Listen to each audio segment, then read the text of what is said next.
Estas interrogantes y estamos con el doctor Julio César Espinosa, abogado penalista. ¿Cómo está, doctor Julio César Espinosa? Muy buenas noches. Omar, encantado. A ver, varias preguntas sobre este tema, porque hasta hace poco entendíamos que Sada Goray fue probablemente la primera empresaria que decide salir a la luz pública en un reportaje de Punto Final en Latina, decide contar que ella estaba siendo, en su versión, extorsionada por funcionarios del Ministerio de Vivienda y que esta extorsión implicaba un pago de 4 millones de soles. Luego se dan más detalles.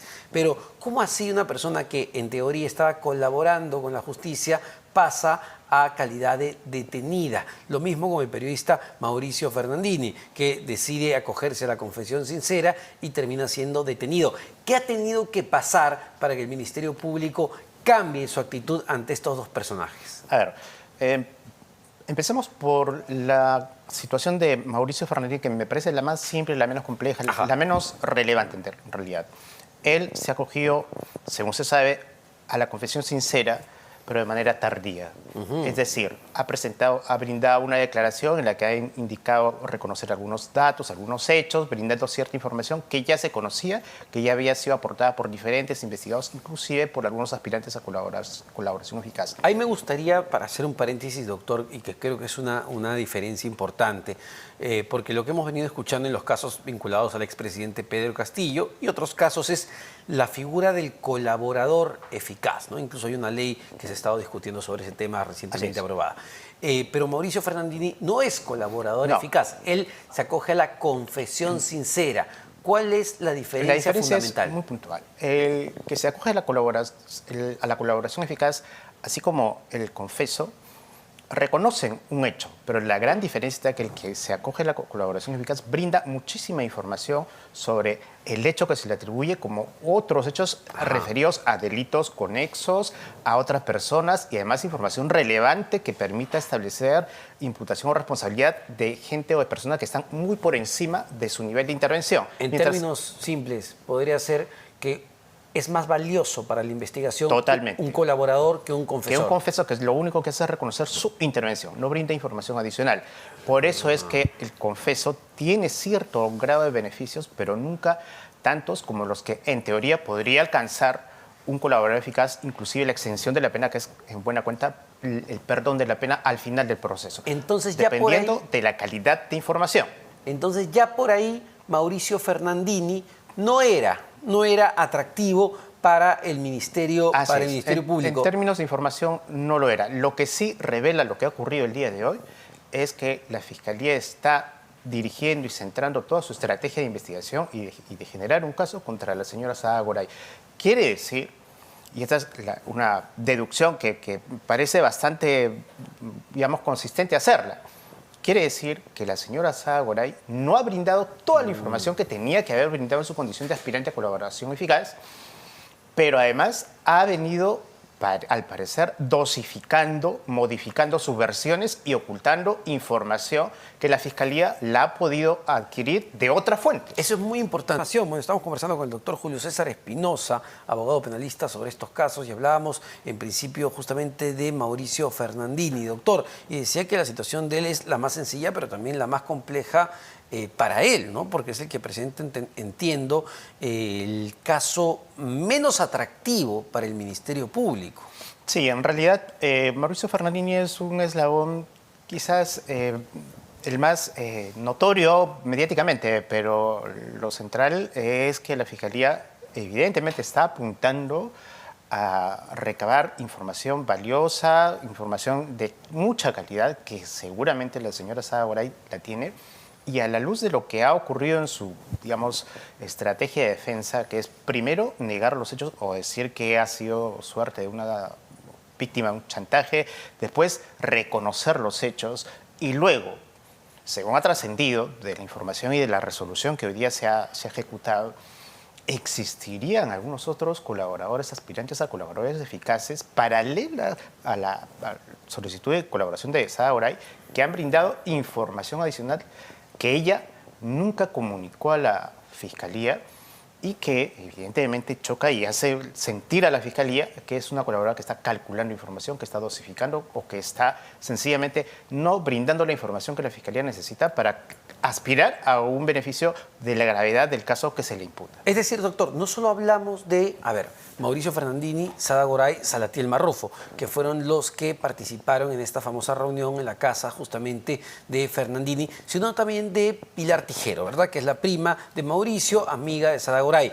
Además de esos 4 personajes de esta trama, hay otros funcionarios. Son funcionarios a los que se les atribuye haber sido precisamente designados, ¿no? Por ejemplo, en el Fondo Mi Vivienda, y que también forman parte de esta investigación.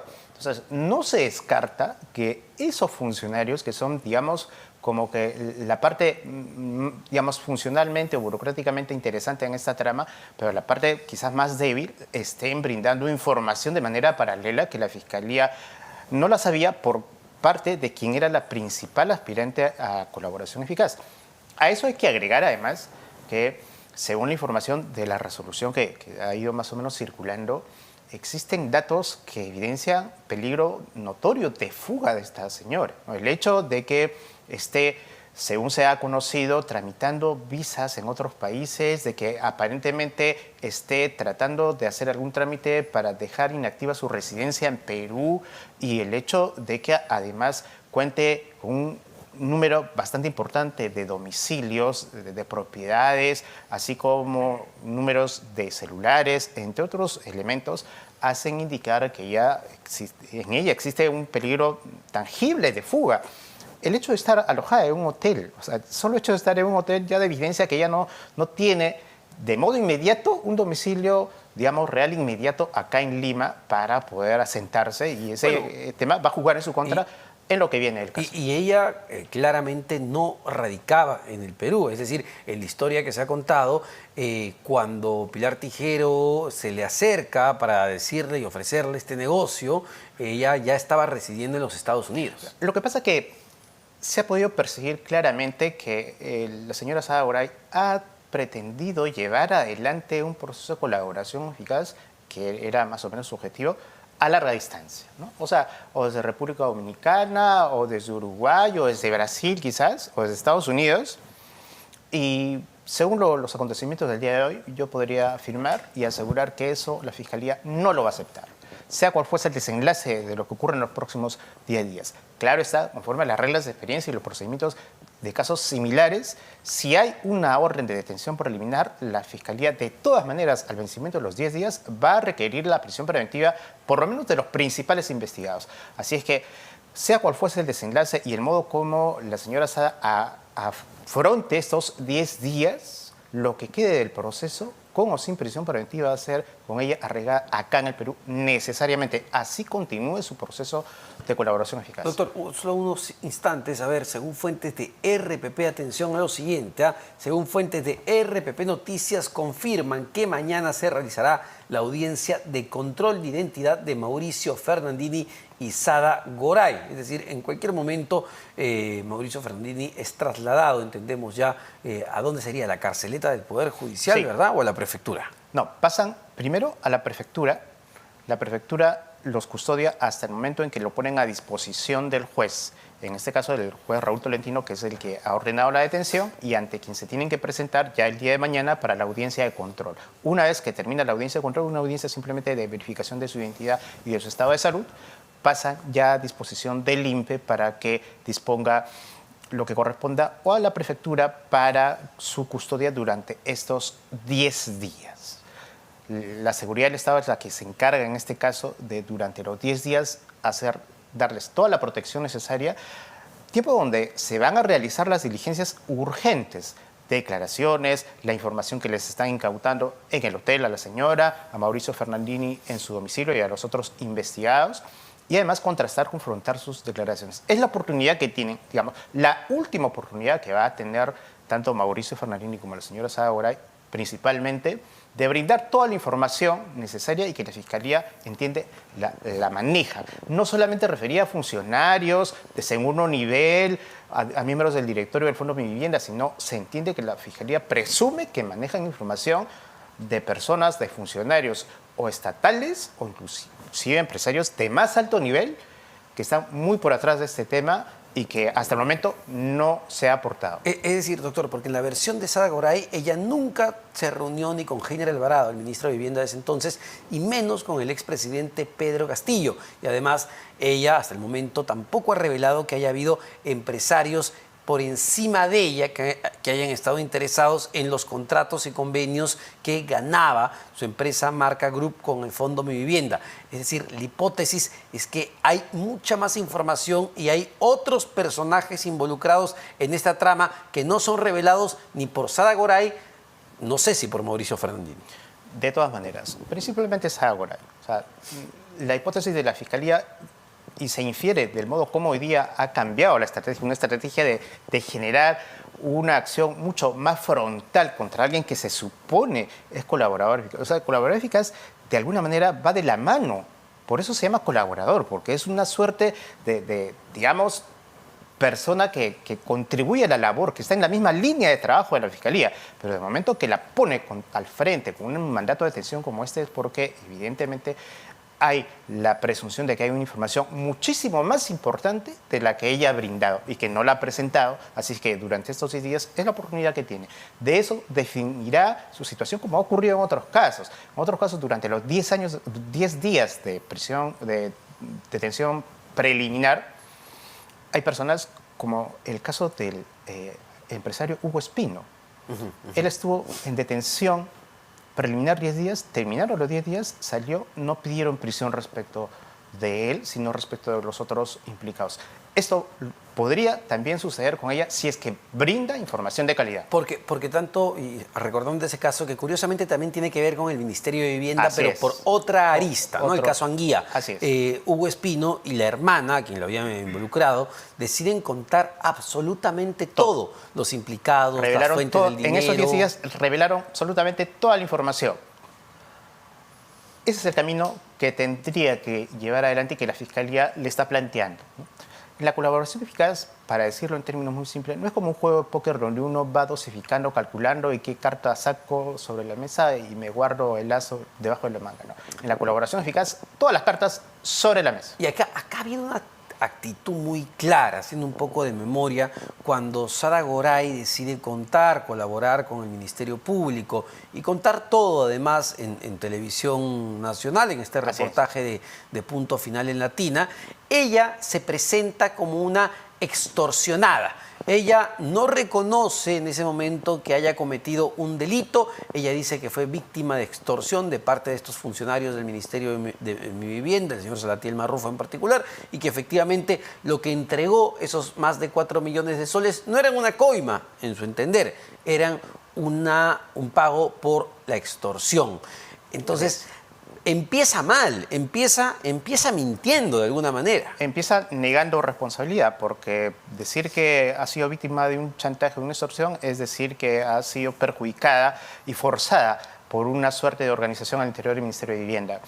Para luego cambiar su posición es porque ha ocurrido algo.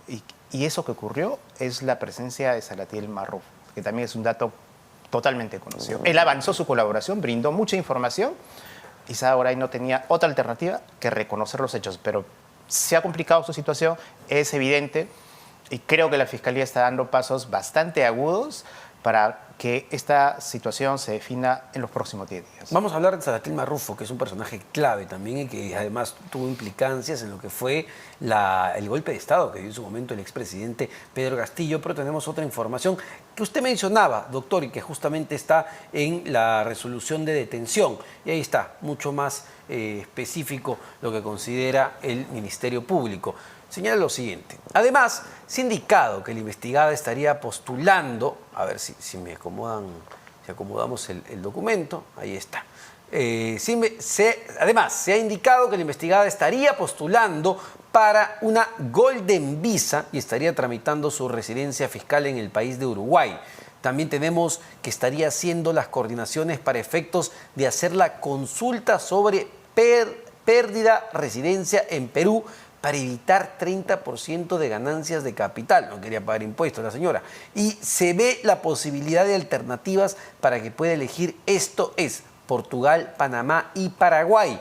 Asimismo, según el acta de transcripción de información aspirante a colaborador eficaz 009-2022 de fecha 27 de junio de 2023, ese es lo que usted mencionaba, ¿no, doctor? Un nuevo colaborador eficaz diferente a los que ya se conocían hasta el momento. Es evidente que hay otro actor en este. Exacto. Y dice, estaría gestionando una segunda nacionalidad en República Dominicana, lo cual hizo con toda su familia. De lo desarrollado anteriormente, no se advierte la existencia de arraigo domiciliario. Claro, entonces hay otro personaje que la conoce bien, que tiene información de su ella, entorno, de su entorno, y que tiene todos estos datos que evidentemente al Ministerio Público le hacen pensar, oigan, esta señora quiere evidentemente no volver al Perú nunca más y ver dónde pone su plata y dónde vive.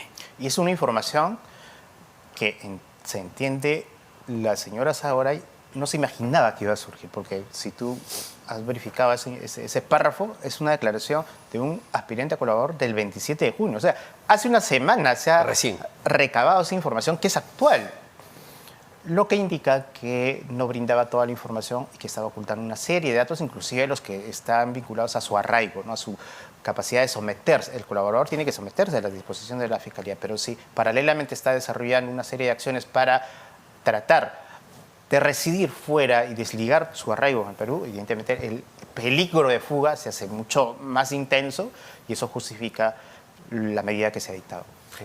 Y ahora, a ver, hablábamos de la actitud, claro, y usted menciona claramente, ir dosificando información, decir que no soy extorsionada, luego admitir, sí, bueno, si era el pago de una coima, pero ¿por qué en un principio el Ministerio Público no le incluía como parte de una organización criminal? Recién entiendo, esta semana me parece, la han incluido, luego incluso de la protesta de la Procuraduría, del procurador Javier Pacheco, del propio Congreso de la República. ¿Por qué recién Saada Goray es ahora sí investigada como parte de una organización criminal? Porque se entiende que ella y la Fiscalía tenían por lo menos el propósito de llevar a buen puerto, de iniciar, digamos, de modo leal este proceso de negociación. Entonces, si esto hubiese caminado, digamos, sólidamente con información seria, espontánea, inmediata, pues probablemente la Fiscalía hubiese utilizado algún mecanismo para evitar llegar a este momento. Y finalmente, la Fiscalía, con la presencia de otro colaborador, como es el que se ha conocido, y la otra información que ha fluido en los últimos días, se da cuenta que está al frente de alguien que quiere ser colaborador eficaz, pero a su medida, con su propia dinámica, y es más, inclusive desde el extranjero.